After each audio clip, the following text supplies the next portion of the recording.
looks like Senator Rand Paul is the only senator standing against a $40 billion aid package for Ukraine, supporting Ukrainian independence.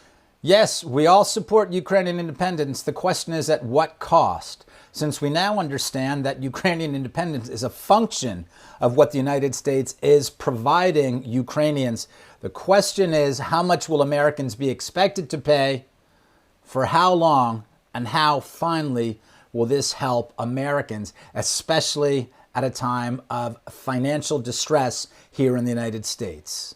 Let's dig into some details. I'm Brendan Fallon. And I'm Lee Smith. And we're over the target.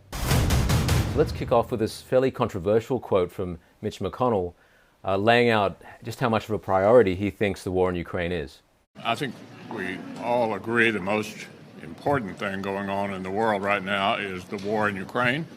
Yes, we all agree. He's speaking, it appears, about 99 senators, not including Rand Paul. He's speaking about the vast majority of the House of Representatives, presumably speaking about a lot of Washington as well, from policy analysts to lobbyists to defense contractors. However, once you get outside the Beltway, in the vast heartland of the United States, you see there are a number of other priorities that people have, whether you're the parent of an infant or a toddler, and there's a baby formula crisis. Maybe you're a commuter and you have to go to work and you've noticed that gas prices are soaring. Or maybe you're a homemaker and you're shopping for food to feed your family, and you've noticed that food prices are also soaring. So the idea that Mitch McConnell, while speaking for establishment Washington, is saying we all agree that the war in Ukraine is the most important thing right now, it's not only tin-eared, it's preposterous, but it gives us an important picture onto how our policymakers, even our senior-most policymakers, understand their business oftentimes is in opposition to how the rest of Americans live their lives. The idea that America would put a lot of money into this war effort, this isn't an isolated circumstance. You were saying before, Lee, this isn't the first time in recent years, in America's recent history, that America has poured a lot of money into a war effort on foreign soil. Well, absolutely. I mean, if we look at what happened in Afghanistan, we look at, people remember now Joe Biden's disastrous withdrawal from Afghanistan.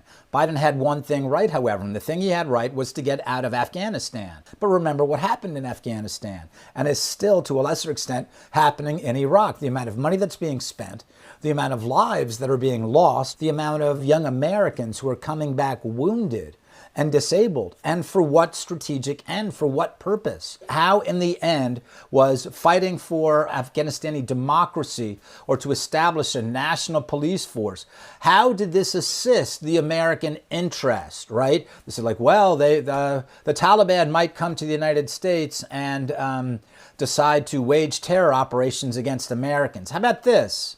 You can check their visas, right? The Taliban is not entitled to an American visa. You can actually stop them at the border and say, guess what? You're not getting in. Again, it is totally unmoored from the reality of most Americans, of virtually all Americans outside of Washington, D.C.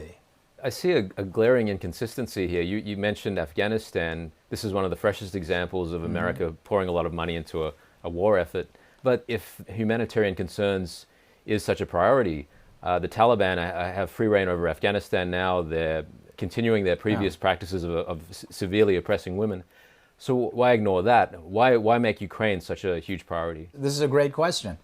Why is Ukraine a priority? And, you and I think the important thing here is to ask questions to clarify issues.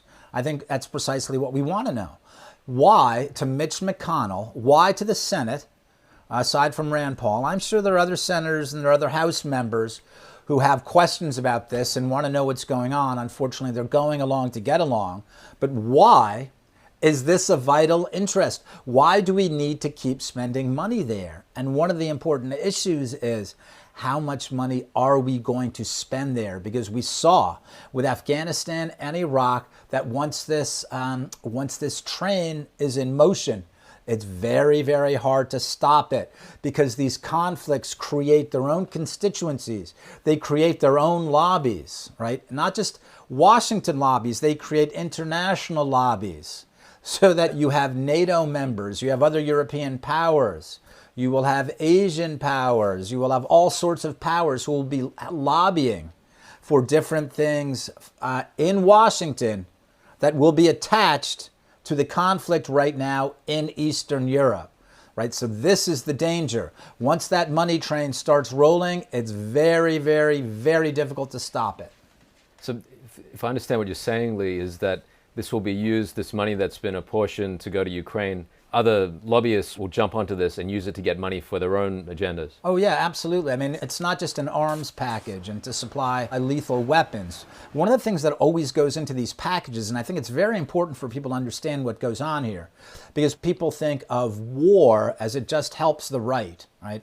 Right-wing warmongers or neocons or whatever you want to, however people are describing them, right? The arms industry, Raytheon, McDonnell Douglas, things like that. No, it's not. It's not just defense contractors. It's also NGOs. It's USAID, right? So it's the left as well. When you're looking at Washington, D.C., when you're looking at the Beltway, there's a bipartisan consensus over conflict. Because what conflict does is it brings in a whole bunch of money, but not just for defense contractors. Because the State Department is always going to go in there, right, and seek aid from USAID. If you want to know, if you want to look at Washington, D.C., which is always voting Democratic, this is an enormous constituency for all of that money that is flowing through the system, right? These are aid workers. These are people who are going to help build stronger, more efficient parliaments, or they're going to work on women's studies programs or gender studies programs, or whatever you want to call it. But that's how the operation works. It's right and left that are going to be gaining from this conflict. Right and left in Washington, that is. One term that I've heard coming through in the discussion around this is stalemate. This is being used to describe the current status of the Russia-Ukraine conflict. And I think it also reminds me of the status that was often used to describe the situation in Afghanistan. Yeah.